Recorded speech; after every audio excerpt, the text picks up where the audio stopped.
how to create abstract forms today. So for example, if you made a strawberry, this is not realistic at all, but if you made a strawberry, then you guys can make a strawberry that's bigger and the seeds are different. And so basically remember that abstraction is changing the art elements.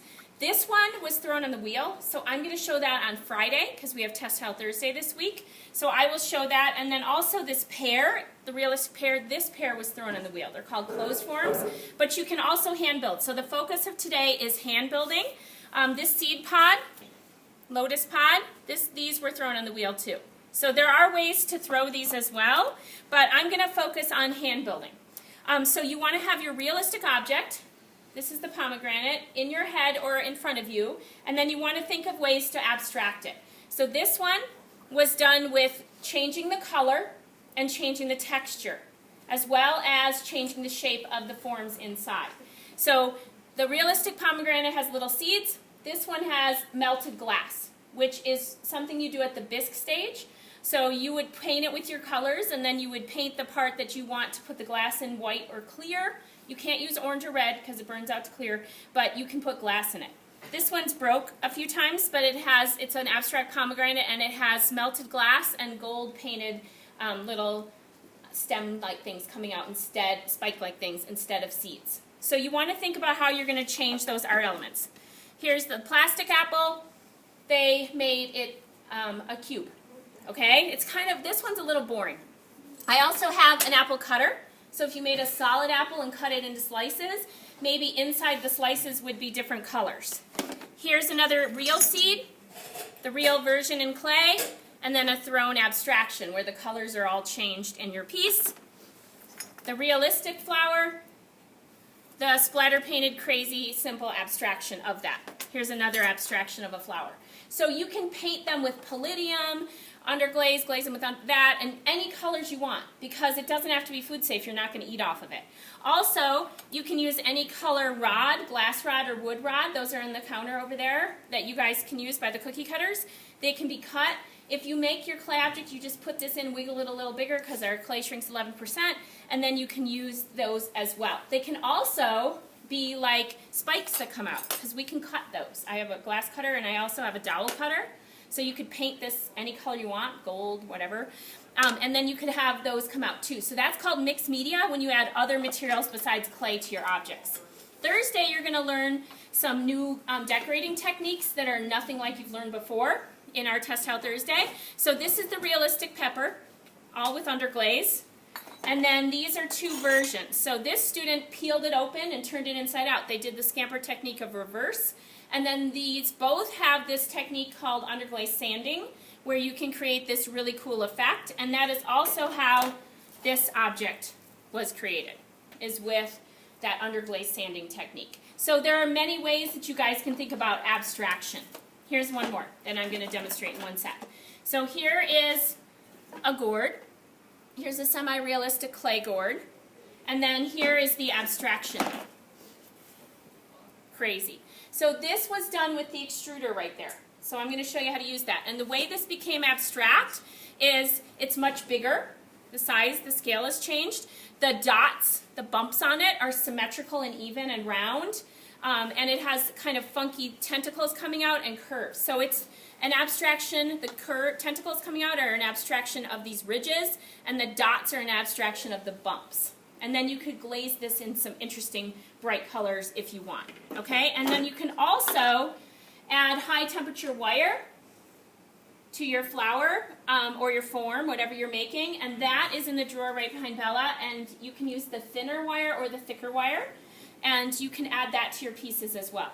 The glass and wood obviously can't go in the kiln when you first make your piece, but this wire can. Okay, so let me show you how to use the extruder first and then the slab roller. So an extruder, this machine right here, is basically a machine that poops out clay. Okay, and so if you ever had a fun factory when you did Play-Doh, or your little siblings or nephews or nieces or anything ever had one, you put the Play-Doh in and there's a shape on the end and it poops out that shape. So this normally is on the counter over there, and this shows all the different dies that go in that machine, much bigger than your fun factory. So look carefully. The middle dies are the ones that are hollow, and then the ones on the ends are solid. So I'm going to show you the hollow dies today because that's more relevant for what we're doing. But eventually, when we do handles for mugs and cups and things, you'll learn how to use that as well. And so this has a bisque example of all of the solid dies. Okay, so these are normally on the counter over there. All right, so I am going to show you the hollow die that is just a cylinder. So you will get two pieces, the black and the black inside piece for that. I'm going to move this over to this table so it's out of my way. Just leave it behind you. And then you also need this basket. It's heavy. Don't drop it on your foot. That will be on the counter over there. And then the tripod. That's also in that little blue tray on the counter over there. If you don't have those materials, it's not solid. Can you put that over there too? Thanks. Okay. You will also need, this is called a bat. It's a black plastic circle that we use on the pottery wheel when you get into ceramics too, or later this year, and a piece of foam. Those are all on the bookshelf under the fan behind where Peter sits. So you'll need that. And then you want to also make sure that you have a wire tool here too. Okay. For this technique, I'm also going to use a bucket of water, but you might not necessarily need that. So you need to set up your extruder dies first. So the way you do this, make sure you can see, is you unscrew the first nut. Please don't lose these. Okay? And then you put in the small die, and they match by color. Okay? So if you're using the hexagon one, I don't know what color it is over there, but it has a different color. So you want to match it up. Then the die, the bigger die goes inside the basket, and then you put the tripod in the top. And this makes a hollow form for you. So just like the pinch pots, but the machine does it. And you want to try to get it in there pretty evenly. And then you come over to the extruder, and it screws on. Okay? Be careful not to drop it on your foot. It does kind of hurt. Then you need to prepare your clay. You have to use fresh clay. Don't use the recycled throwing clay. When you're using the fresh clay, you need 5 to 7 pounds because you need to fill up the whole basket before it even becomes a clay piece. So that's about 3 or 4 fingers down, and you should have a wire tool hanging here, otherwise you'll have to get it from over there. So 3 or 4 fingers down. You can do it at the wedging tables because there's a scale there. This won't make a lot. Okay? And then please close the clay bag up. So this will not fit in the extruder, so I have to slam it a little bit. There might be a little dust. So I slam it a few times to soften it, and then I wedge it a little bit. So when you wedge this, you're not throwing with it on the wheel, so you don't have to worry so much about getting all the air bubbles out, but you do need to wedge it so it will fit in the tube. So you're going to still do that ram's head idea, where your hands are on the sides and you're pushing away from you.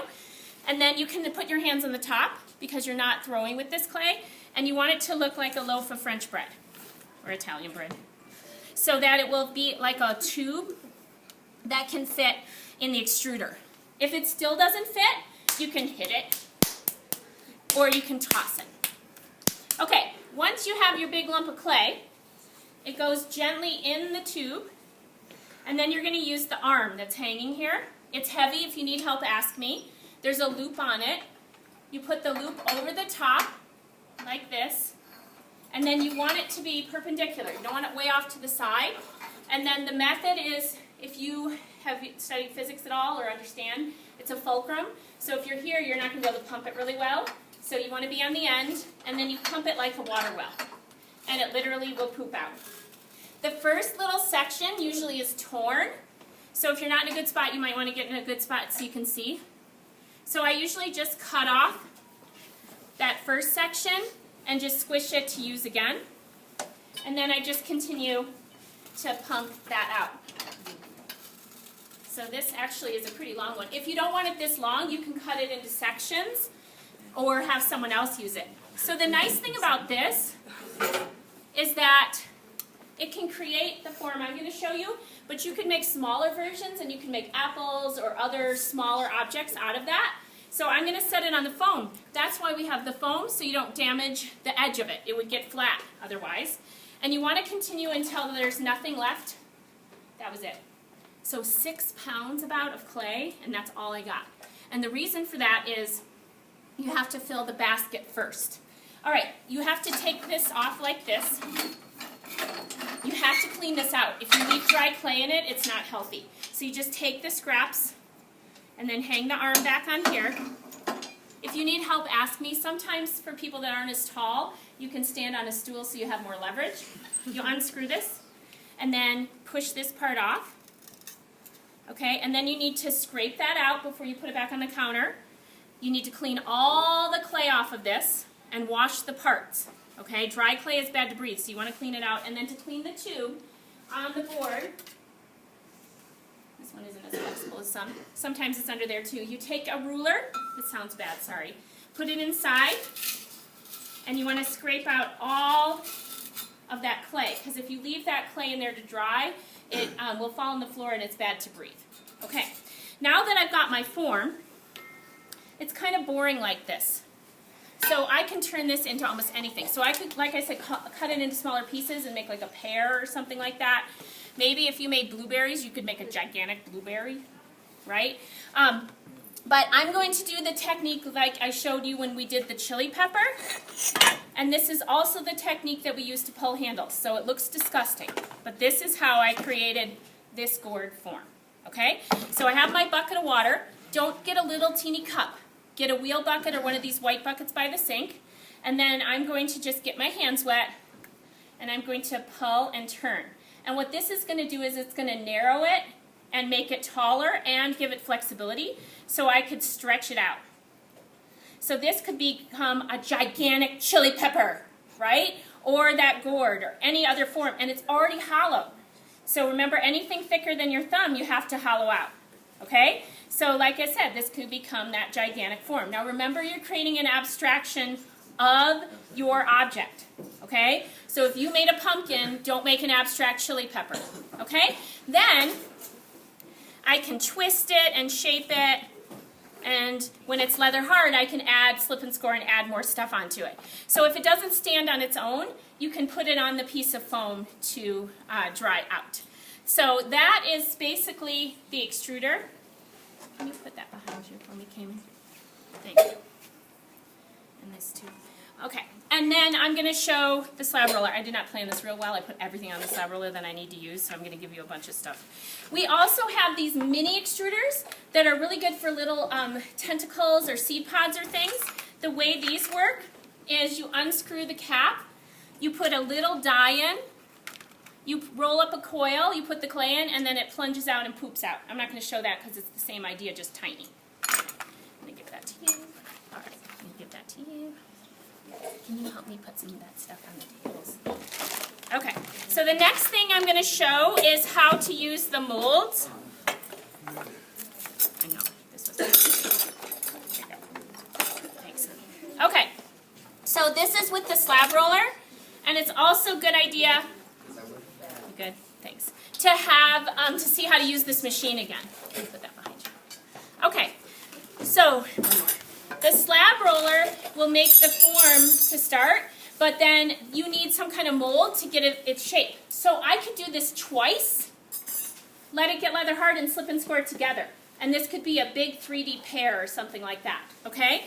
If you're using styrofoam or anything that's plastic and is not plaster or bisque fired, you should put wet paper towel on it. Or Vaseline, which is in that second drawer to the left, which is gross, but it burns out of the kiln. Because clay will stick to anything except for plaster or bisque fired. Bisque fired means once fired, and I have plates and bowls and things like that over there. So what you want to do is, of course, you will want to roll out your clay. So just a review of the slab roller, because it's been a while. You pull the blanket back, and then since you're doing a small piece, you put canvas down. Don't throw it down, we don't want dust, and make sure the canvas isn't over the edge. I'm almost done. That it's here, and that for a mold this size, you want to measure about a finger down and wire through it. And I might even have 2 of these molds, and so you could put it on both and then let it sit by the fan, and then when they're leather hard, slip and score those together. So then you want to cut it with your wire tool. Of course, it gets all tangled right when I need it. Oh, okay. So you cut it with your wire tool. Thanks. And then this slab can't be thicker than your hand.